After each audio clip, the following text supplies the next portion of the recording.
And another 15 years are as part of the management. Kaya 15 years as a distributor plus 15 years as part of the management. May combined experience ako ng 30 years all in all. So, in other words, I've experienced both worlds. It's a very unique experience kasi, syempre, alam ko yung buhay ng distributor sa field. Nung mga panahon namin na nag-network kami, wala pa namang online. And of course, nasilayan at nagkaroon din ako ng equal experience sa management. So nakita ko din yung operations, nakita ko din yung admin, nakita ko yung mga bagay na tumatakbo sa opisina o sa kumpanya. But then again, ladies and gentlemen, for the last 30 years, yung industriyang minahal natin, yung industriyang doon na ako lumaki, doon na ako tumanda. Imagine, I joined this industry, 21 years old lang ako. That was 30 years ago. So 21 plus 30, alam niyo na ako ilang taon ako ngayon? 25. I'm 41. So, syempre, nagmamature na rin tayo, tumatanda, nagkakaedad. And ang tunay na kwento niyan was just I was supposed to really leave the industry already. Kasi kami naman nung naging partner ko is that meron kaming other plans with regards to, you know, business, income generation and everything. Kasi, like what I've always been saying, parang na-reach ko naman na yung peak ko sa networking. Naging top din tayo sa former company ko. I was with Forever Living before. Mga top 5, top 6 ako dyan. Siguro yun na yung peak ko sa pagiging distributor. Tapos sa former company ko naman, nag-start ako as training specialist. 2 to 3 years muna na training specialist. And then my kind bosses, they promoted us to VP for Business Development ako and other colleagues. So for me, yun na yung pinakamataas na position na ma-reach ko sa corporate. VP. Otherwise, mas mataas doon, presidente ka na. So para sa akin, pareho ko namang na-reach na yung peak, so I better, you know, learn something else or probably gusto ko naman mag-grow sa ibang industriya. Yan po yung tunay na kwento. Coming straight from me. Alright? So, exit ako, supposedly. But then again, lagi ko rin sinasabi sa sarili ko na meron kasing challenges dun sa industry natin sa MLM. From the distributor side at saka sa management side. And sa loob-loob ko, meron tayong pwedeng i-provide na solution para sa mga distributors na as a whole, bakit hindi nagiging successful? Or bakit nawawala ng grupo for that matter? Iba-iba yung scenario ng mga distributors eh. May distributors bago, magpe-pay in sa networking, irrespective of any company. Nandyan yung isasanla yung motor, mag-cash advance sa opisina, gagawa ng paraan, mangungutang, bibili ng package, but most often than not, after 3 to 4 months, lalapit yan sa upline niya or sa sponsor niya. Bagsakan to ka. Ano sasabihin? 4 months na ako, hindi pa rin ako kumikita. Ano bang gagawin ko? Ang normal na sinasagot ng mga sponsors or uplines, ano? Tuloy ka lang. Power ka dapat kasi. Attend ka ng training. Tsachamba ka rin. Diba? Makakakuha ka rin. Tuloy-tuloy. Wala namang masama doon. Which is really true. Tumuloy-tuloy ka rin naman. Pero, sa panahon ngayon, hindi na pwedeng puro motivations na lang. We need a real strategy. Para kang boksingero na pagkatapos mo mabugbog, first round, pupunta ka sa coach mo, sasabihin sa'yo ng coach mo, tuloy-tuloy ka lang.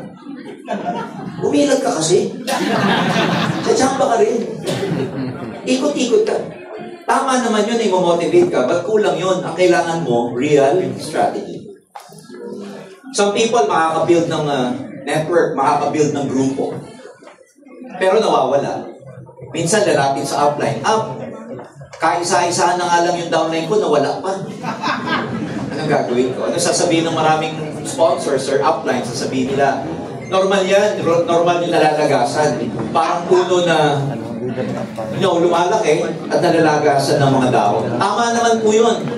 Pero unfortunately, karamihan ng mga distributors, leaders, or even partners, nawawalan po sila ng tinatawag na organizational skills.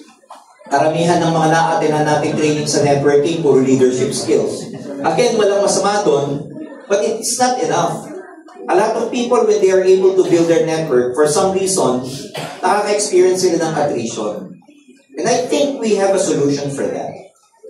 Some distributors, some leaders in the industry, kikita ng pera, maganda yung sasakyan, maganda yung suot, maganda yung rubber shoes and everything, pero uuwi sa bahay, ang ulam, ang pagkain, cup noodles.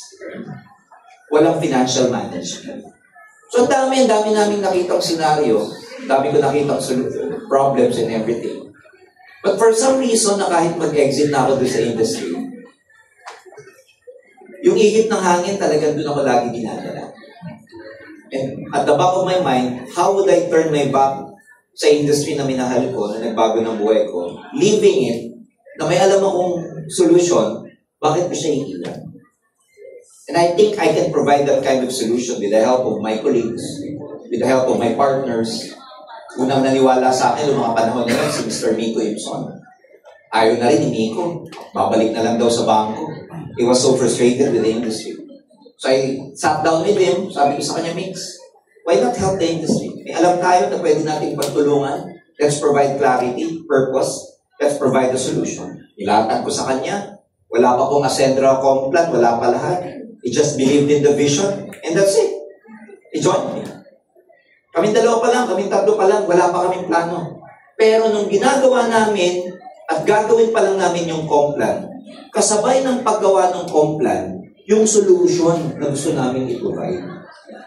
Kaya po kung gaano katanda yung compensation plan, ganun din katanda itong makikita nyo. Sabay namin siyang dinevelop. Sabay siyang dinevelop. Habang ginagawa yung marketing plan, ginagawa po yung Ascent program. And we were telling ourselves, kasama namin si Jed, later part of the development, we were telling ourselves na let's make it clear, mag-provide tayo ng clarity, mag-provide tayo ng solution. Sabi namin sa kanila, o pinag-usapan namin na huwag na tayong puro lang attitude. Baliktarin na natin ngayon. Dati kung ang S sa success sa networking, irrespective of your companies, inuturo sa atin yung 3S. Diba sa NDO? Ano yung 3S? Sponsor, sell, and service. Papalitan na po natin ngayon yung tatlong S na na-invento natin sa networking. Kailangan natin relevant na ngayon sa panahon ngayon kasi hindi na po relevant yung sponsoring, selling, and service. What people need now are different kind of S's already. Sabi, di ba? Sa word na success, may tatlong S. The first S is that what? You need a structure. Sabi mo structure. Pangalawang S, kailangan mo ng system. Sabi mo system.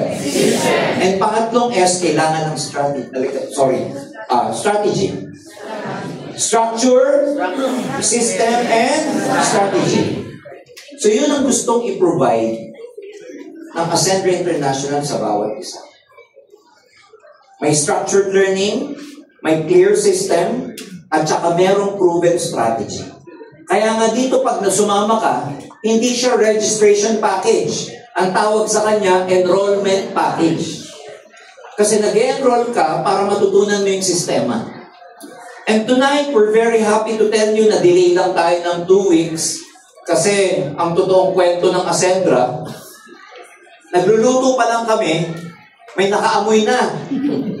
Hindi pa nga luto, gusto nang kumain ng mga tao. So, nabigla lahat, everything was really parang sudden, all of a sudden nangyari. So, ito na tayo. Minadali itong office, yung produkto parating pa lang. By end of the month, nandito na po yung mga produkto nyo. Don't worry, darating na. Meron na kaming sistema paano nyo kukunin yung packages nyo. Alright? Pero yung first batch ng production na in-order ko, ubos na po. Hindi pa dumadating, ubos na. Which is a very good problem. Yung mga negosyante dito, may intindihan nyo, if you know the word MOQ, minimum order quantity, you place that sa first PO mo eh. So, ang mga producers, manufacturers, meron silang tinatawag na MOQ. So, I met that MOQ para makapag-PO ko, pero sa lakas ng demand, ng best barley, paubos na po siya. Paubos na siya. Ganun malakas. But don't worry, mas marami pang darating. Pupunuin namin kayo, paiinumin namin kayo hanggang maging kulay green kayo. Ang tawag sa inyo, green ascenders. Hindi green lantern. Diba? So, parating na 85% ang